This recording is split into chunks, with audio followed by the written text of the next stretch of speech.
So in this first example, we're going to discuss a couple of the terms and things that you're going to see when you're talking about quadratic functions in particular. Quadratic functions have a shape that when you graph them are a parabola. It's basically kind of a U-shaped graph.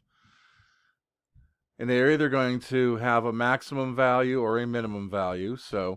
And you talk about concavity, and that's which way it opens. So when you look at this particular function here, is the parabola concave up or concave down?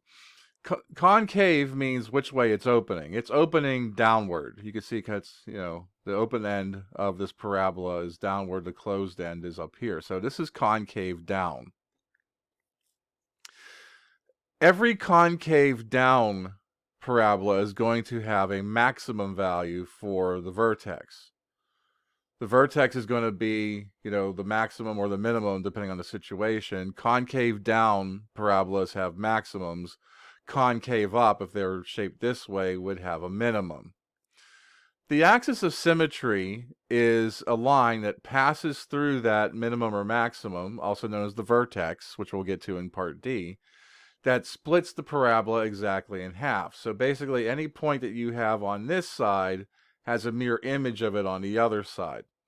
And so that's how you could often graph these, is that you find one point.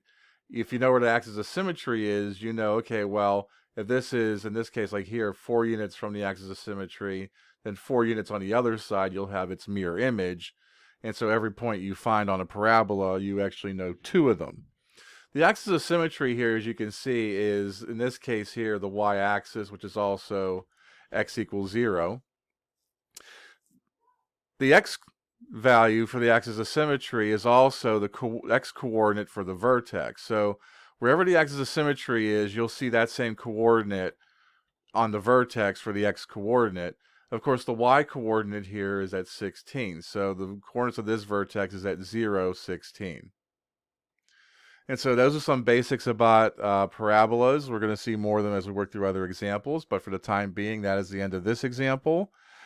And that's the end of this video. If you have any additional questions, please make sure to bring them up during class.